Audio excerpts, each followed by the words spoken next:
बच्चों हम लोग इस वीडियो में बात करेंगे रेखीय आवर्धन की। जो हमारा अवतल दर्पण है उसके द्वारा एक प्रतिबिंब बने उसका हम रेखीय आवर्धन निकालेंगे। तो रेखीय आवर्धन होता क्या, एम बराबर होता है बच्चों आई अपॉन ओ।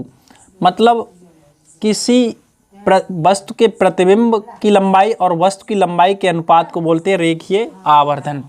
तो इसे हम लोग समझने के लिए क्या करते हैं, एक अवतल दर्पण हमने ले लिया यहाँ पे, इसमें बाहर की ओर पॉलिश, ठीक है।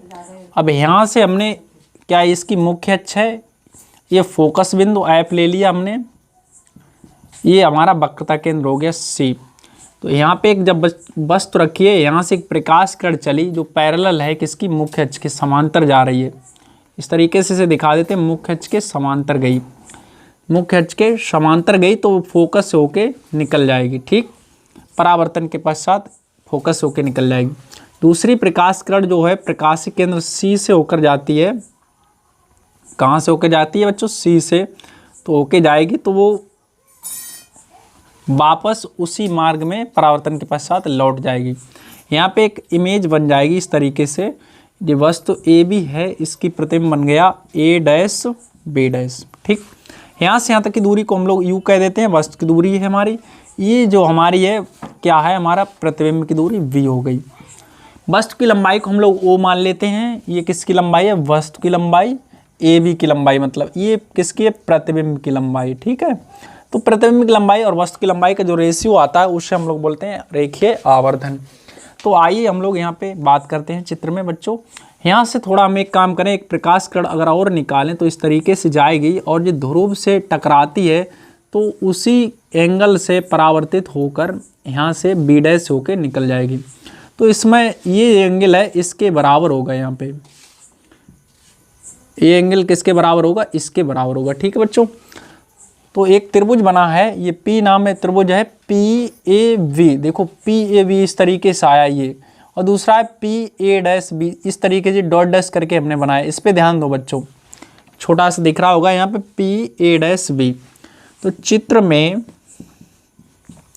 त्रिभुज पी ए वी तथा त्रिभुज पी ए डैश वी समकोणिक हैं। कैसे हैं, समकोणिक। समकोणिक का मतलब इनके कोण बराबर हैं, ठीक है। अब इनके कोण एक तो बराबर है ही हमें दिख रहा है, दूसरा 90 ये भी दिख रहा है, दो कोण बराबर होते हैं, तीसरा ऑटोमेटिक बराबर होते हैं, इनकी जो समकोणिक हो गए। और जब समकोणिक हैं तो इनकी संगत बनाए समानुपाती होंगी, मतलब ए बी बटा ए डैश बी, ए डैश बी डैश बराबर, ये इसकी संगत भुजा है ए पी बटा ये है, इस त्रिभुज की संगत भुजा कौन है, ए डैश पी है। इतना तो आपको समझ में आ ही गया होगा। अब इनकी हम वैल्यू रख देते हैं। ए बी का मतलब हमारी जो वस्तु हमने बताया, ए बी किसकी लंबाई है, वस्तु की लंबाई ओ है, तो ए बी की जगह आ गया ओ, और इसके बाद ए डैश बी डैश प्रतिबिंब की लंबाई आई हो गई।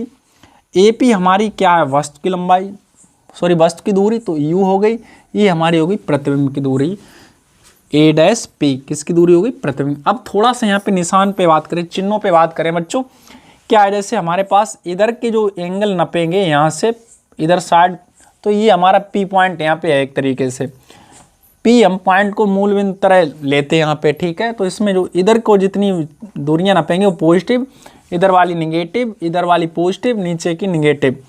तो यहाँ पे समझते हैं ए बी हमारा ऊपर को नप रहा तो पॉजिटिव रहेगा, आई नीचे नपा तो इसलिए निगेटिव, यू और बी दोनों इधर नपे तो इसलिए दोनों माइनस, माइनस से माइनस कटा, ओ बटा आई बराबर, ये माइनस उधर भेज देते माइनस यू बटा बी हो गया। तो या हम लोग इसे लिख सकते हैं आई बटा ओ बराबर बी बटा यू माइनस का, तो आई बटा ओ हमारा ऑलरेडी हम बता चुके आपको एम कहलाता है, तो इसे एम कह देंगे माइनस बी बटा यू। इस तरीके से आपकी ये रेखीय आवर्धन आ गया।